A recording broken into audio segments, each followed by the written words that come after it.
কিন্তু নারীদেরকে ওইভাবে দেওয়া হয় না। দেয়ার আর সাম কালচারাল অ্যাটিটিউডস, একটা খুবই গুরুত্বপূর্ণ একটি প্ল্যাটফর্ম। সবার যে এত সুন্দরভাবে কথা শুনতে পেরেছি, আমি নিজে খুবই খুশি হয়েছি। হয়তো বা পরে সুযোগও থাকবে আপনাদের সাথে কাজ করতে আর কথা বলতেও। আরেকটা জিনিস আমি প্রথমেই বলতে চাচ্ছি হচ্ছে যে এত কিছু যে আমরা বলেছি, আমরা যদি সুযোগ না পাই, এরকম পলিটিক্যাল অ্যাক্সেস যদি না পাই, এই ফাইন্যান্সিয়াল অ্যাক্সেস যদি না পাই, এই সি সুইট অ্যাক্সেস যদি না পাই, তখন কিন্তু মানে এই যে পলিসিস ইমপ্লিমেন্টেশন, যে আচ্ছা ঠিক আছে আমাদের আমাদের দৃষ্টিভঙ্গি কি, আমরা যে পার্সপেক্টিভ দিয়ে কাজ করব, ওইগুলো কিন্তু হয় না। আপনি যে বললেন সুন্দরভাবে যে আচ্ছা ঠিক আছে তাহলে রোড ম্যাপটা কি, এগুলো কিভাবে হবে, যদি নারীরা না থাকে পলিসি বানানোর সময়, তাহলে কিন্তু পুরোপুরি আমরা জানতে পারবো না। এই জন্য পলিটিক্যাল পার্টিসিপেশন খুবই জরুরি, আই ডেফিনেটলি এগ্রি।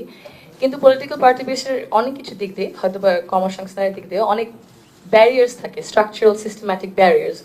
ওইগুলো আমরাই শুধু হয়তো বা বুঝতে পারবো। ফর এক্সাম্পল, আপনারা যে বললে ডে কেয়ার সেন্টার, এখন ডে কেয়ার শুধু একটা খেলনাঘর হলেই তো হয় না।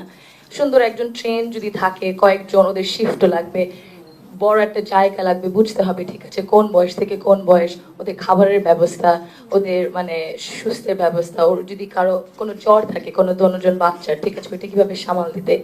এগুলো যদি ঠিক মতো না হয়, তাহলে মাদেরও তো, ওরা তো ঠিক মতো কাজ করতে পারবে না, ওরকম সুযোগ নাই। তো কিছু স্ট্রাকচারাল ব্যারিয়ার্স তো আছে। পলিটিক্সের মধ্যে, রাজনীতির মধ্যে আমরা যেটা দেখতে পারি, মানে প্রথম থেকে যদি আমরা দেখি, আপনারা খুব সুন্দরভাবে কিছুজন বলেছেন যে উমামা আপা, হেমা আপা, আপনারা তো মানে নিজ থেকে অনেক বড় মানে স্টুডেন্ট লিডার্স, ভেরি ইমপ্রেসিভ। এখন আপনাদের মতো অনেক আছে নিশ্চয়ই, আপনারা তো ওদের সাথেও নিশ্চয়ই কাজ করেছেন।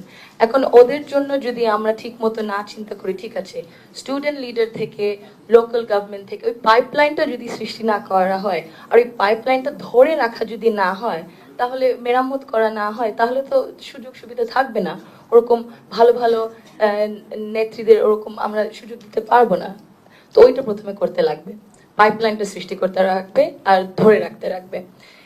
দ্বিতীয় পয়েন্টটা হচ্ছে যে এই মেন্টরশিপ আর ট্রেনিং।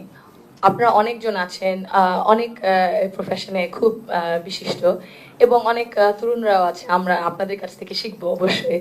তো ওই মেন্টরশিপ আর ট্রেনিং প্রোগ্রামটা এই পলিটিক্সে আর সিভিক ডিউটিতে যদি না থাকে,